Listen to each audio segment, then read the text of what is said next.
कैसे हैं आप लोग। एक बार फिर वेलकम है आपका नेक्स्ट जीनियस ऑनलाइन क्लासेस के अंदर। और बच्चों ये हमारा चौथा लेक्चर है। अब तक 3 लेक्चर हो चुके हैं और 3 लेक्चर्स के अंदर हम लोग पढ़ रहे थे जीओसी जनरल ऑर्गेनिक केमिस्ट्री। और जनरल ऑर्गेनिक केमिस्ट्री के अंदर बच्चों अगर हम लोग बात कर रहे थे, अब तक हम लोगों ने पढ़ लिया था इंट्रोडक्शन के बारे में। इंट्रोडक्शन के बाद हम लोगों ने पढ़ लिया था बच्चों क्लासिफिकेशन के बाद हमने पढ़ा था बच्चों जनरल फार्मूला पढ़ लिया था। उसके बाद क्लासिफिकेशन के अंदर अब तक हम लोग क्लासिफिकेशन पढ़ चुके हैं ईथर तक। ठीक है, उम्मीद है आपको समझ में आ गया होगा। और नहीं भी समझ में आया हो तो आप जो है क्वेश्चंस कर सकते हैं, डाउट भेज सकते हैं। मोबाइल नंबर आपको बता रखे हैं और नोट करा दिए जाएंगे। ठीक है बच्चों, ऑर्गेनिक केमिस्ट्री के अंदर जो इतना बड़ा हमारा सिलेबस है उसके अंदर फ़ायदा यही है कि जिसको जीओसी क्लियर होती है, जिसको ये बातें क्लियर होती हैं कि भैया किस तरीके से इंट्रोडक्शन, कैसे कोई भी कंपाउंड किस तरीके का दिखाई देता है, या यूँ कह सकते हैं उसका जनरल फार्मूला क्या है, यूँ कह सकते हैं कि उसको किस तरीके से क्लासिफाई, अगर ये सब चीज़ें अगर यूँ कह सकते हैं कि किसी भी टॉपिक का अगर पिक्टोरियल हमारे सामने होता है, अगर प्रोस्पेक्टस हमारे सामने होता है तो क्या होता है, उसको ईजी टू लर्न होता है बच्चों। ठीक है, तो यह है कि आप अपना जीओसी तो स्ट्रॉन्ग करना ही करना है आपको, ताकि बाकी जो लेक्चर्स हैं आपके बहुत इजी से हो जाएं आपके। ठीक है, और ज़्यादातर बच्चों ज़्यादातर जो डिप्रेशन के शिकार होते हैं वो ऑर्गेनिक के अंदर ही होते हैं। तो कहते हैं सर ये रिएक्शन कैसे हो गई, चली नहीं, तो वो इसी से आसानी से रहती है बच्चों। ठीक है, तो जीओसी को पूरा फोकस करके पढ़ना है आपको, और नोट्स टाइम लिखते रहना है और उसको याद करते रहना है। नोट्स के लिए काम की बात आपको ये बताई थी मैंने कि नोट्स आप जो करेंगे वो 2 या 3 कलर के कलरफुल पेन से करेंगे, तो उससे क्या होगा बच्चों, एक साइकोलॉजिकल इम्पैक्ट बना रहेगा। ठीक है, क्लासिफिकेशन पढ़ रहे थे, शुरू करते हैं। क्लासिफिकेशन में अब तक बच्चों हम लोगों ने पढ़ लिया था क्लासिफिकेशन ऑफ ईथर। ईथर के बाद में अगला जो क्लासिफिकेशन आता है बच्चों वो आता है क्लासिफिकेशन ऑफ कार्बोनिल कंपाउंड।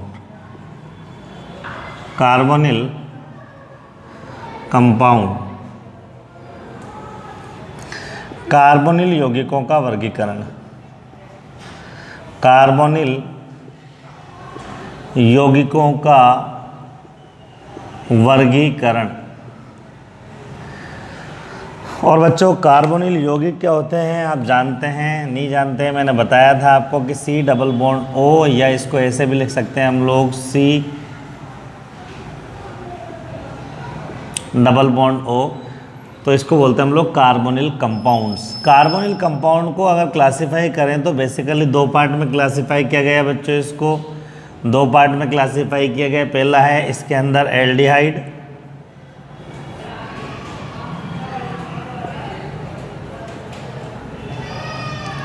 और दूसरा है बच्चों कीटोन।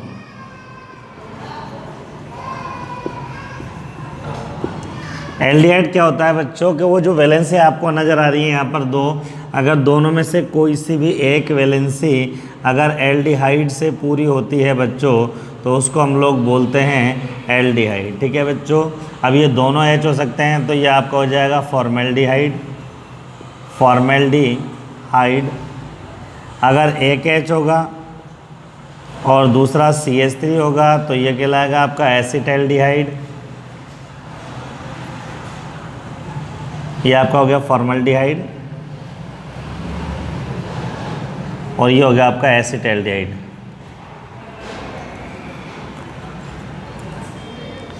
ठीक है बच्चों, कीटोन की बात करें आप लोग।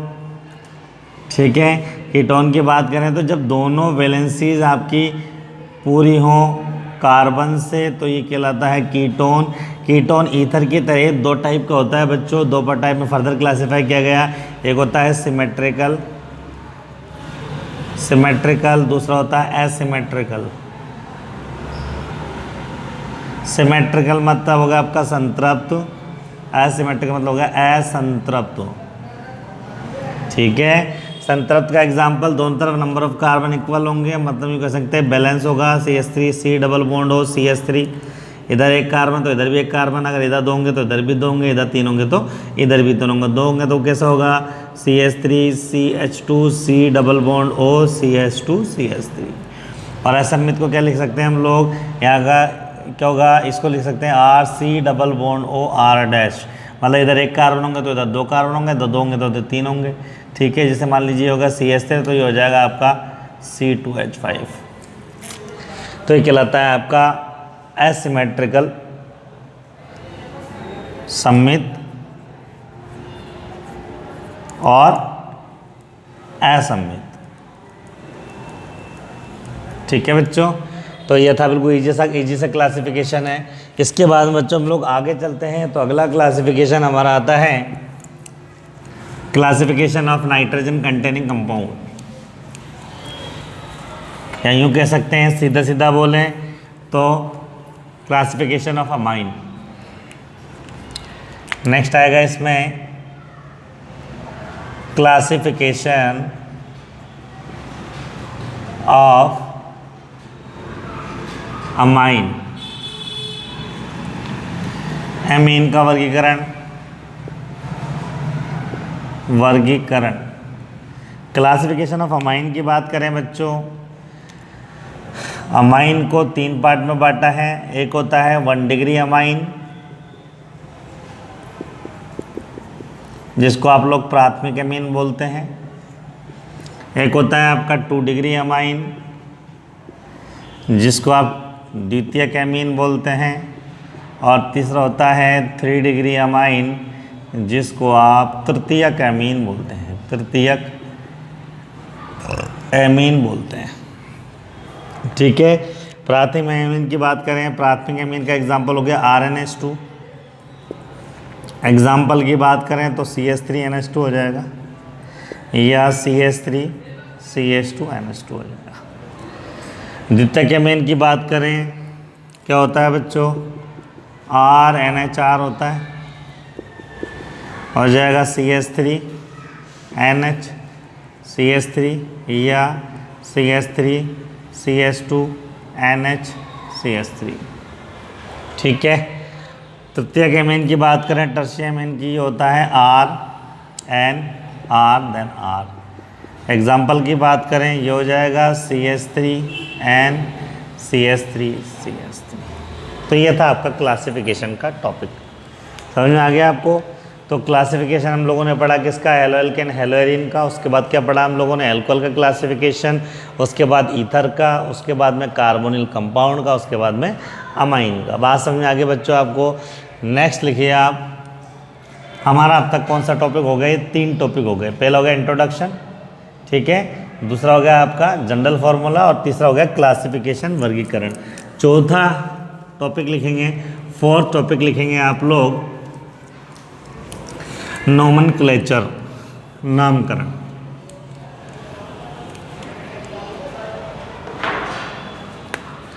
नेक्स्ट टॉपिक है बच्चों नोमेनक्लेचर, नामकरण।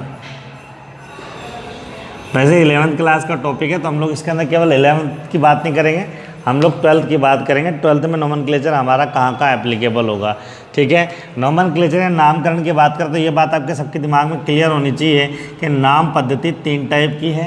पहली जो नाम पद्धति है बच्चों, वो कहलाती है आपकी इसके अंदर ट्राइबल सिस्टम, ट्राइबल सिस्टम, जिसको आप लोग कहते हैं रूढ़ पद्धति, रूढ़ पद्धति। दूसरा है बच्चों इसके अंदर derivative method, derivative system,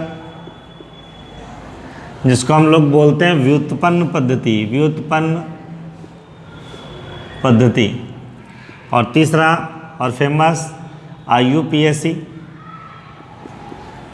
system, international of union of pure and applied chemistry system. यहाँ पर एक बात ध्यान रखें, ट्राइबल और डेरिवेटिव नेम को ही हम लोग कॉमन नेम के नाम से भी जानते हैं। कॉमन नेम, सामान्य नाम। सामान्य नाम मतलब प्रचलित नाम, जिसके नाम से कोई चीज़ फेमस होती है उसको हम लोग बोलते हैं कॉमन नेम या सामान्य नाम, ठीक है बच्चों। तो कंडीशंस अपने आप में समझ में आ जाएगी आपके, बिल्कुल सिंपल सी बात है। तो हम लोग सब पढ़ेंगे कि करके, लेकिन शुरुआत जो करेंगे हम लोग, वो शुरुआत करेंगे वहीं से हेलोएल्केन हेलोएरिन से, जो हमारे सिलेबस के अंदर है, ठीक है, ताकि आपको भी लगे सर वेस्टिंग ऑफ टाइम हो रहा है। तो अपन लोग बात करेंगे सबसे पहला है, ठीक है, ट्राइबल सिस्टम की हेडिंग डालेंगे, रूढ़ पद्धति,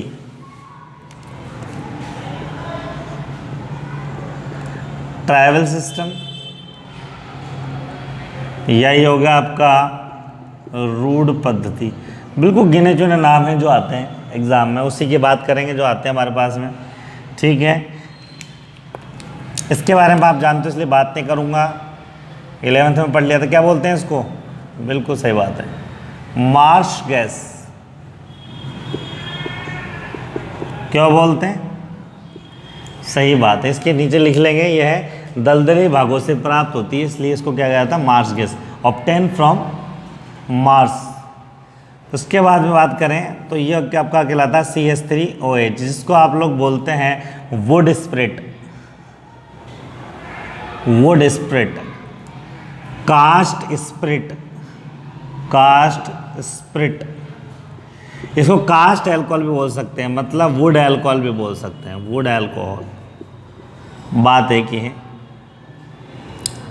कास्ट एल्कोहल। खास बात यह है बच्चों कास्ट एल्कोहल की, ऑब्टेन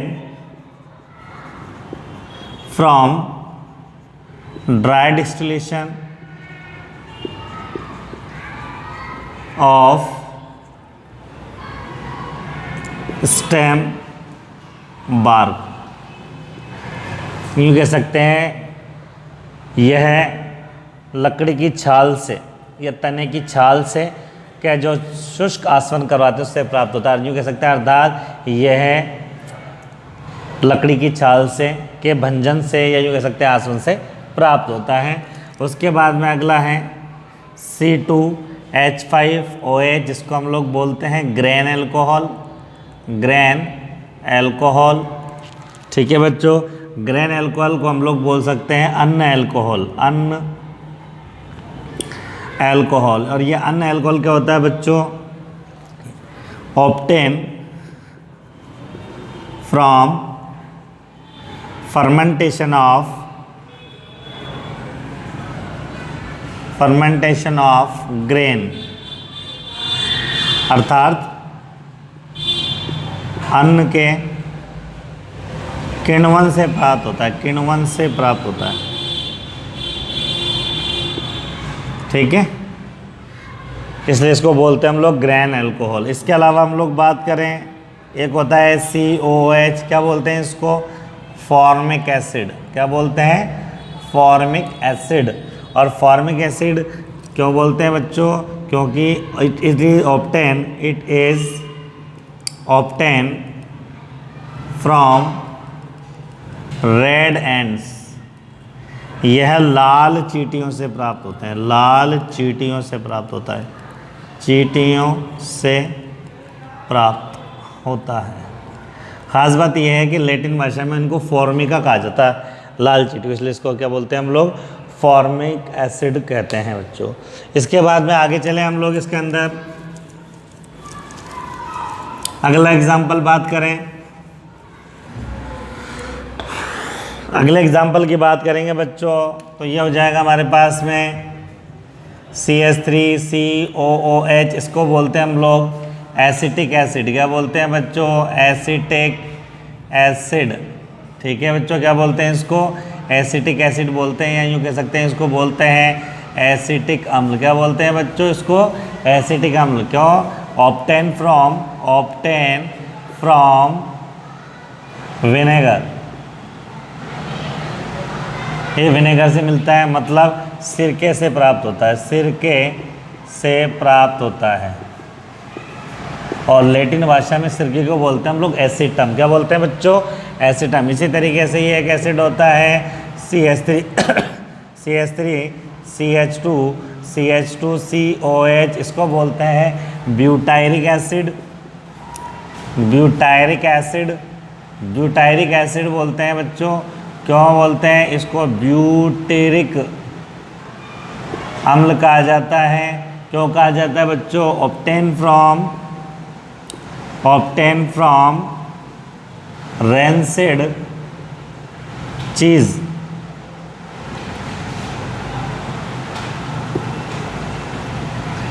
सड़े हुए पनीर से प्राप्त होता है, पनीर से प्राप्त। और लैटिन भाषा में इस सड़े हुए पनीर को कहा जाता है ब्यूटेरम। क्या कहा जाता है बच्चों? ब्यूटेरम कहा जाता है। तो these are the famous examples of tribal name which is asked into the your examination. ठीक है बच्चों, इसके बाद में सेकंड लिखेंगे आप लोग, इसके अंदर आप लिखेंगे कॉमन नेम लिख दीजिए, ये कह सकते हैं डेरिवेटिव नाम, व्युत्पन्न नाम। हेडिंग लिखिए व्युत्पन्न नाम, मिटा दूँ इसको।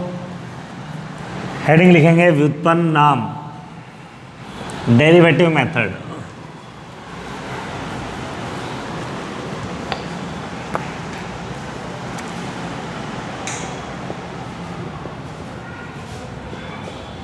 डेरिवेटिव मेथड, व्युत्पन्न नाम।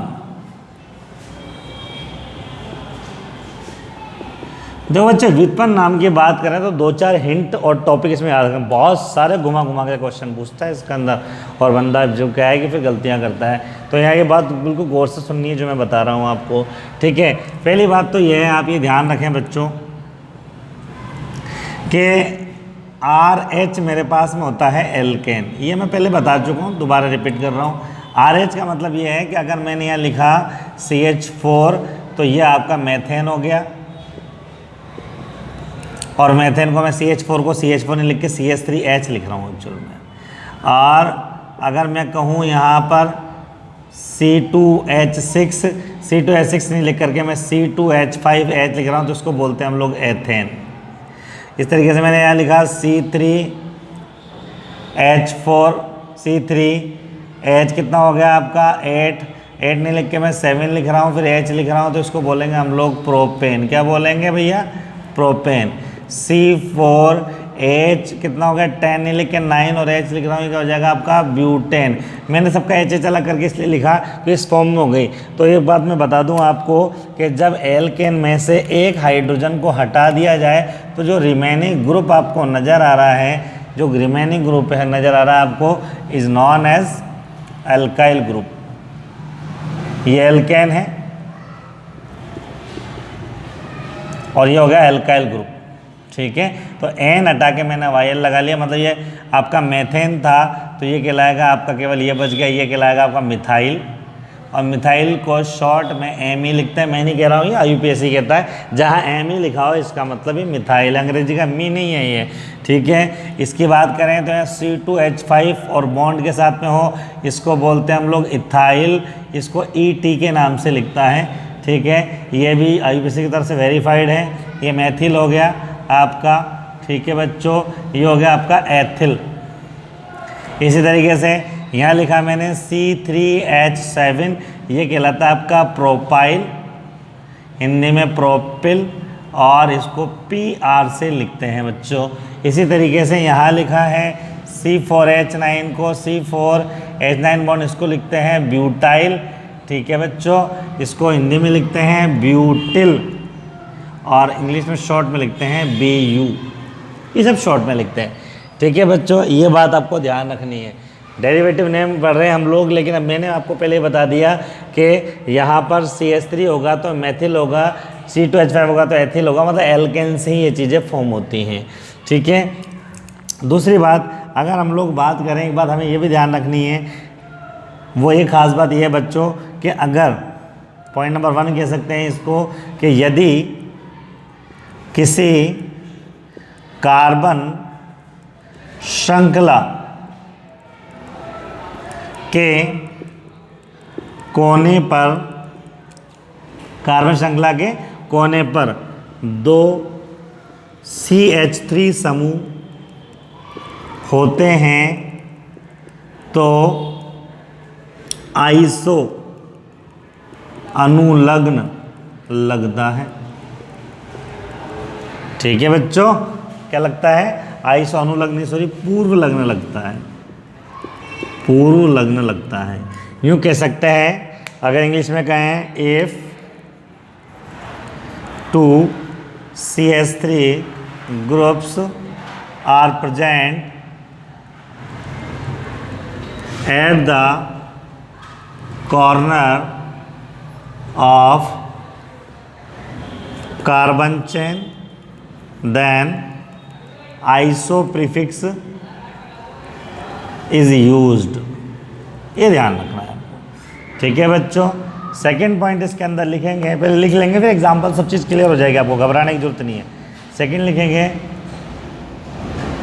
यदि किसी कार्बन श्रृंखला में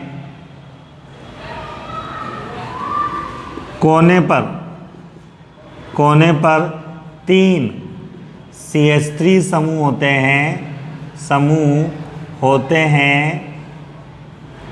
तो नियो पूर्व लग्न लगता है। इंग्लिश में लिख लेंगे, if the carbon chain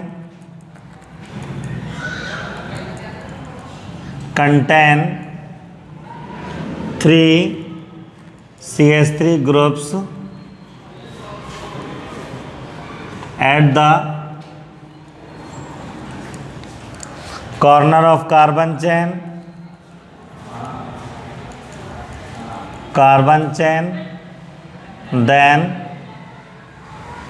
then neo prefix is used। ये बात आपके समझ में आ जानी चाहिए। अभी मैं क्लियर कर दूंगा आपको। एक बार इसका स्क्रीनशॉट ले लो बच्चों, अब ले लो, ले लिया स्क्रीनशॉट। आगे सुनो,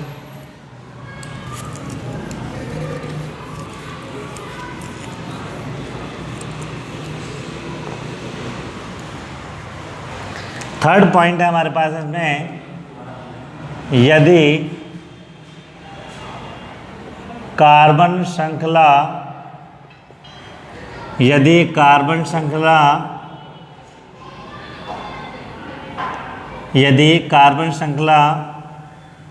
में उपस्थित क्रियात्मक समूह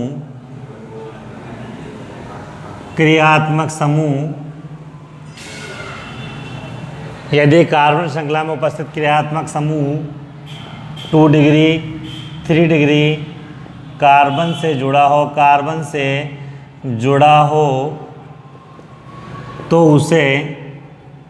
तो उसमें 2 डिग्री या सेकेंडरी और 3 डिग्री या टर्सरी पूर्व लग्न लगाते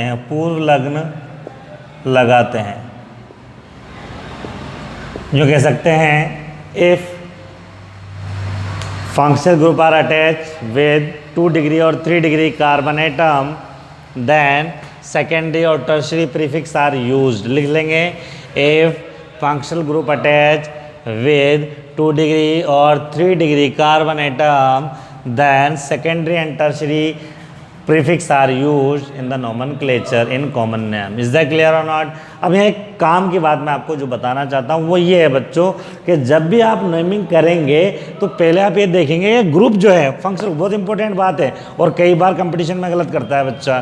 तो देखो बच्चों, अगर आप क्वेश्चन को डील कर रहे हैं तो आपको ये देखना है कि जो फंक्शनल ग्रुप है उसकी पोजीशन क्या है। तो अगर फंक्शनल ग्रुप की पोजीशन नंबर 1 पे है, अगर क्रियात्मक समूह नंबर 1 पर पोजीशन है तो आप या तो आइसो लगाना या नियो लगाना अकॉर्डिंग टू कंडीशन। 2 CH3 है तो आइसो और 3 है तो नियो।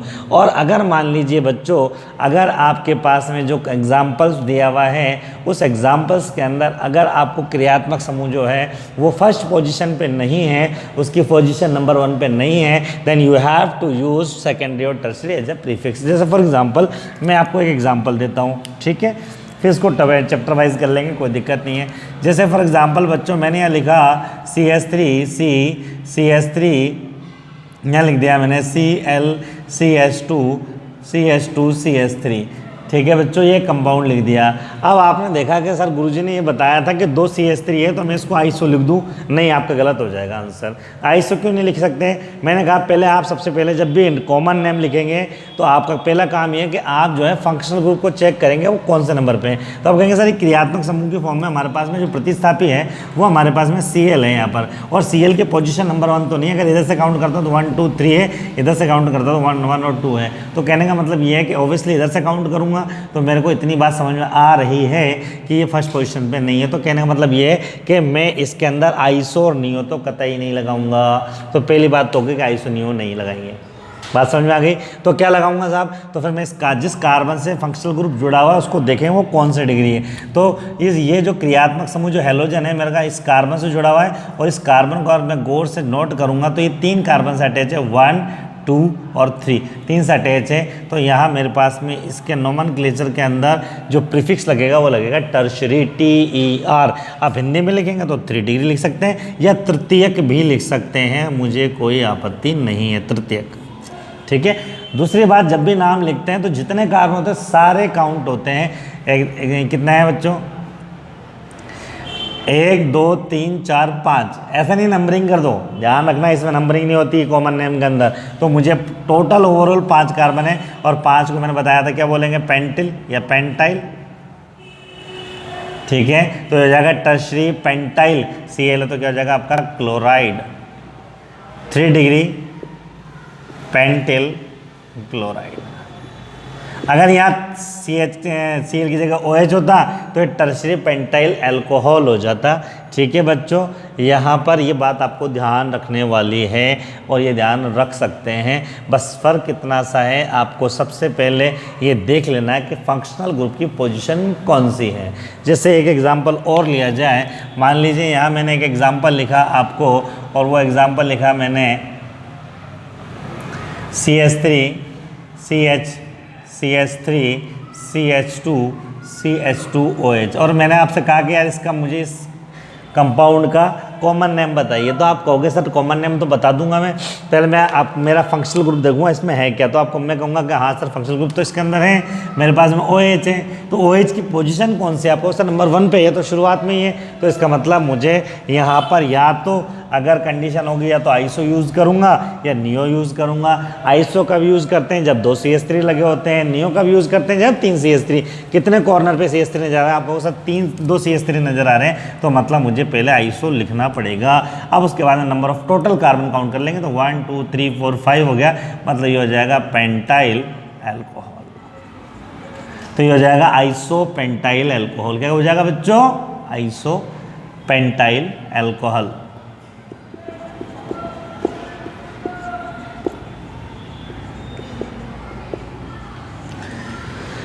बात समझ में आ गई?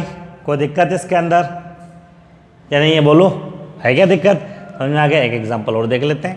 एक एग्जांपल और लिखा मैंने, ये लिखा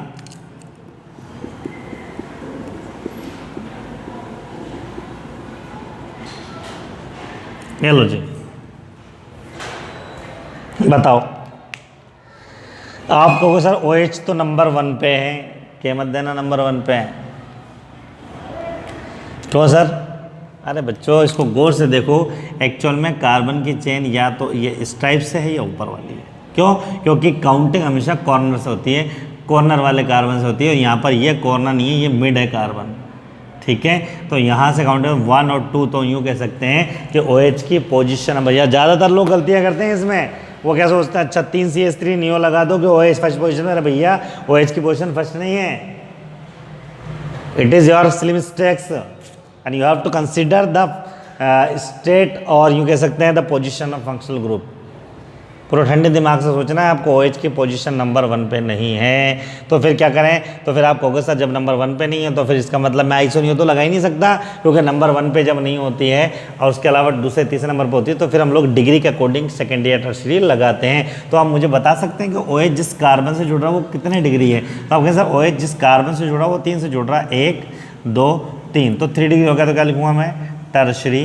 कितने कार्बन है टोटल? 1 2 3 4। क्या हो जाएगा बच्चों? ये ब्यूटाइल अल्कोहल, नाम हो जाएगा टर्शरी ब्यूटाइल अल्कोहल। ये हो जाएगा इसको तृतीयक ब्यूटिल अल्कोहल।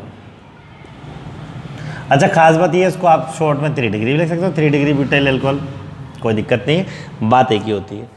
ठीक है, बात समझ में आ गई क्या आपको? कंसेप्ट समझ में आ गया? सिंपल सा कंसेप्ट है कि आप जब भी किसी का कॉमन नेम लिखोगे तो काम की बात ये रहेगी कि आपको उसको देख करके आइडेंटिफाई करना है कि आपका फंक्शनल ग्रुप, अगर आपका फंक्शनल ग्रुप नंबर 1 पोजीशन पे है तो अकॉर्डिंग टू कंडीशन आप आइसो और नियो लगाएंगे, और अगर मान लीजिए फंक्शनल ग्रुप आपका फर्स्ट पोजीशन पे नहीं है, वो सेकंड या थर्ड पोजीशन पे है, तो फिर आप उसमें कंडीशन तलाश करेंगे कि भैया वो टाइप ऑफ अल्कोहल या टाइप ऑफ हैलाइड या टाइप ऑफ ईथर है कौन से टाइप का। Is that clear? एक एग्जांपल और है, वो आप खुद बताएंगे, फिर मैं उसके बाद बताऊंगा आपको। मिटा रहा हूँ इसको मैं।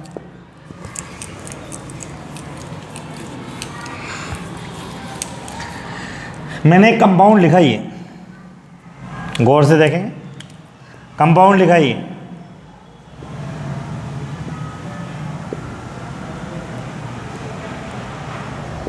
आप मुझे बताइए इसका क्या नाम होगा, सामान्य नाम बताइए, बोलो।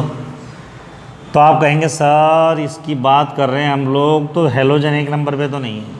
तो ठीक है, कोई बात नहीं, 1 नंबर पे नहीं है तो क्या करेंगे, या तो सेकेंडरी टर्सरी यही तो लगाएंगे, 2 डिग्री या 3 डिग्री, ऊपर वाला लिखा हुआ है। तो भैया गौर से देखो, Cl या OH जो भी ग्रुप होता है, मैं देखता कौन से कार्बन पे है, तो आप में देखते हैं कार्बन 2 कार्बन से अटैच है, मतलब ये 2 डिग्री कार्बन है। तो मुझे यहाँ क्या लगाना है भैया, सेकेंडरी लगाना है। मुझे क्या लगाना भैया, यहाँ द्वितीयक लगाना है। क्या लगाना है, द्वितीयक लगाना है। अब उसके बाद में कितने कार्बन है, 1 2 3 4 कार्बन है, तो क्या हो जाएगा, सेकेंडरी ब्यूटाइल क्लोराइड, द्वितीयक ब्यूटिल क्लोराइड, और ये होता तो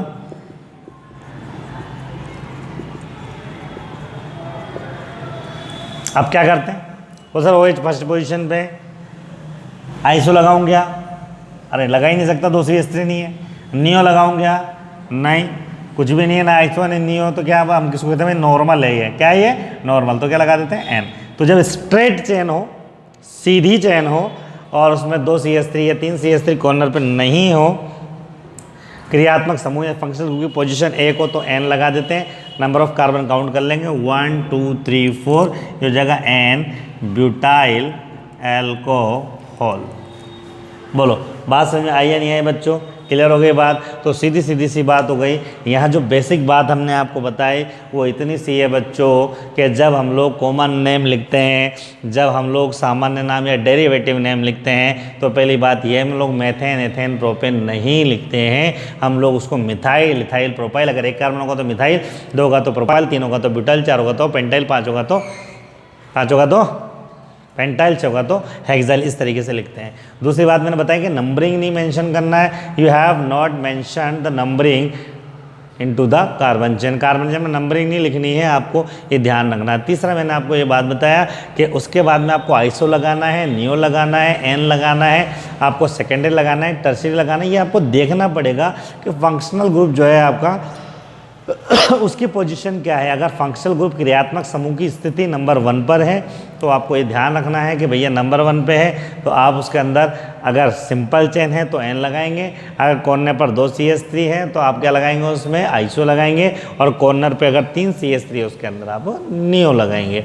और अगर मान लीजिए फंक्शनल ग्रुप की पोजीशन नंबर 1 नहीं है अगर, तो फिर हम लोग ये देखेंगे कि क्रियात्मक समूह फंक्शनल ग्रुप आपका कौन से कार्बन पे जुड़ रहा है, जिस कार्बन पे जुड़ रहा है उसकी डिग्री क्या है, और डिग्री के बेस पर हम लोग उसके अंदर उसके आगे अनुलग्न के रूप में क्या लगा देंगे, सेकेंडरी या टर्शरी लगा सकते हैं। इतनी बात आपके दिमाग में रहनी चाहिए। बात क्लियर हो गई? चलें आगे। अब हम लोग चल रहे हैं बच्चों nomenclature topic wise, chapter wise. ये बेसिक चीज़ें थी जो मैंने आपको बताई, इसका रिवीजन और ये बात आपके माइंड में रहनी चाहिए। ठीक है, बात समझ में आ गई? चलें, ठीक है बच्चों।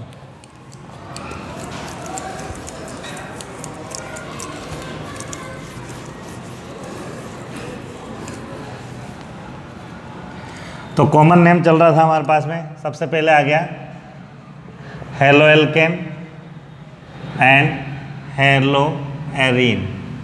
आपको अगर सर ये लिखना कैसे है, सिंपल सा तरीका है, पहले रूल्स करके लिख लो, सामान्य नाम के जो जो भी लिखा है इससे पहले उसको रूल्स करके लिख लीजिए, नियम करके लिख लीजिए जो मैंने लिखाया है, उसके बाद में फिर उसके एग्जाम्पल में टॉपिक वाइज चलने दीजिए। ठीक है बच्चों, तो पहला आपका आ गया हेलो एल्केन और हेलो एरीन का क्या होगा बच्चों, डेरिवेटिव नेम। एग्जाम्पल लिखेंगे, नाम सबके एक साथ लिखेंगे।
फिर और देख लेंगे। यहाँ x दिख रहा है, x इजिकल टू आपको हो सकता है Cl, जिसको कहेंगे हम लोग क्लोरो, Br, ब्रोमो। ठीक है, ये IUPAC में कहते हैं। और अगर इसको हम लोग कहेंगे IUPAC, चलो जब पढ़ेंगे जब लिख देंगे, इसको लिखेंगे हम लोग क्लोराइड, इसको लिखेंगे ब्रोमाइड, इसको लिखेंगे आयोडाइड, इसको लिखेंगे फ्लोराइड। ठीक है, क्लोराइड, फ्लोराइड,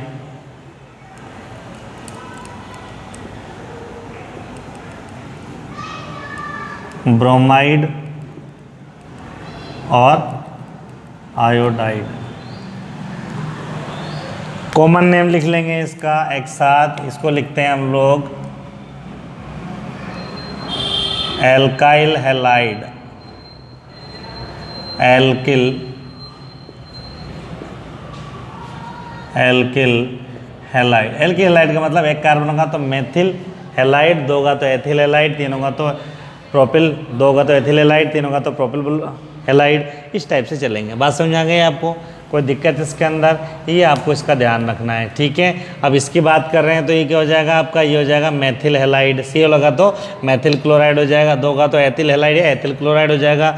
यहाँ देखेंगे 1 2 3 4 कार्बन है। ठीक है बच्चों, 4 कार्बन है तो क्या हो जाएगा हमारे पास में, ये हो जाएगा हमारे पास में 1 2 3 4। लेकिन एक्स की पोजिशन कौन सी है, नंबर 1 पे है, तो हो जाएगा आइसो लगेगा ना, 1 2 3 4 कार्बन है तो हो जाएगा आपका आइसो ब्यूटिल हैलाइड। ये सबके नाम आपको लिखने हैं। ठीक है बच्चों, अगली क्लास में मैं इसके नाम आपको लिखवाऊंगा और इसमें और भी टाइप होंगे तो आपको मैं बताऊंगा। अभी फ़िलहाल आपको इसके नाम करने हैं और भी एग्जांपल्स आपको मिलने हैं तो करने हैं। कोई एग्जांपल आपको बुक से या कोई गाइड से नहीं मिलता है भाई, तो वैसे तो यही सफिशिएंट होगा, उतने सारे एग्जाम्पल हम लोग करेंगे। नहीं आता है तो आप उसको पूछ सकते हैं। ठीक है बच्चों, और एक बात और ध्यान रखनी है बच्चों, रेगुलर रिविज़न रखना है। ठीक है, डेमो क्लासेस आपकी पूरी हो गई थी, अब रेगुलर क्लासेस है। अपने जो दोस्त हैं उनको आप बता सकते हैं। ठीक है, उनको भी बता सकते हैं भाई हमारी क्लासेस रेगुलर चल रही हैं, तो उनका भी ये फ़ायदा हो जाएगा। ठीक है, बड़ा फ़ायदा उनको ये बता सकते हैं आप लोग कि भैया ऑनलाइन है ऑफलाइन दोनों की फ़ीस एक साथ ही है। अगर आप ऑनलाइन भी क्लास ले सकते हो और ऑफलाइन भी ले सकते हो। ऑफलाइन क्लासेस जैसे राज्य सरकार की गाइडलाइन है कि उसमें हम लोग हमारी ऑफलाइन क्लासेस भी चालू कर देंगे। ये एक बड़ा बेनिफिट है सब लोगों के लिए। ठीक है, बाकी ऑनलाइन क्लासेस तो चलनी है पूरे साल भर। आपकी वर्कशीट आपको मिलनी है, टाइम टू टाइम आपके टेस्ट होने ही हैं, जैसा कि हमेशा होता है अपने इंस्टीट्यूट के अंदर। ठीक है बच्चों, रेगुलर मेहनत करेंगे, और फिर आपको जब टॉपिक पढ़ाएंगे तो कई बार क्या होता है कि मैंने देखा है और ये एक लंबा एक्सपीरियंस रहा है कि जनरली बच्चा क्या करता है, साल के एंड में पूछ लेता है, कुछ कमज़ोर जो बच्चे होते हैं वो पूछते हैं सर इंपॉर्टेंट बता दो। तो वो हेडेक भी अपन दूर करते हुए चलेंगे कि जब चैप्टर पढ़ाएंगे तो वहाँ पर आपको नोट कराएंगे कि ये क्वेश्चन इस तरीके से आया हुआ है, बोर्ड एग्जाम में इंपॉर्टेंट है। तो वो जो लास्ट में जो कुछ लोग 20, 22, 50, 60, 300, 400 क्वेश्चन देते हैं कि इसमें से पढ़ ले, इसी में से आएगा, टेंशन लेने की जरूरत नहीं, तो वो एक फालतू चीज़ होती है। आपको जो है पहले ही आपको ये चीज़ दे दी जाती है, क्योंकि मेरा ये मानना है there is no shortcut for the success. कामयाबी के लिए कोई शॉर्टकट नहीं होता है कि भाई आप इंपॉर्टेंट ही पढ़ो, फिर तो साइंस लेनी नहीं थी, क्योंकि साइंस में कंसेप्ट क्लियर करने होते हैं, कोई रट्टा मार के पास करना थोड़ी होता है, ऐसे तो कोई भी कर लेगा पास, फिर आर्ट से लेनी थी भैया। तो यहाँ जो हमारी जो बातें समझ में आ रही है ना, वो ये है कि concept should be clear on the basis of competitive level. तो यहाँ उसके लिए आपको क्या है, तैयार करना। लेकिन फिर भी आपको सर मुझे तो केवल इतने ही मार्क्स लाने हैं या कुछ ऐसा मेरा प्लान है, तो फिर उसके लिए आपको इम्पोर्टेंट टॉपिक चैप्टर वाइज ही बताते रहेंगे, मार्क्स भी बताते रहेंगे, ताकि वो आपके लिए आसान हो जाए एग्ज़ाम तक एक चीज़ इकट्ठा करना। ठीक है बच्चों, ये एक इम्पोर्टेंट बात और मैं कहूँगा कि जीओसी आप ढंग से याद करें, और जीओसी का जो जब तक जीओसी नहीं हो जाती अपना बिल्कुल कॉन्सेंट्रेट रखें। ओके बच्चों, अगली क्लास में मिलेंगे।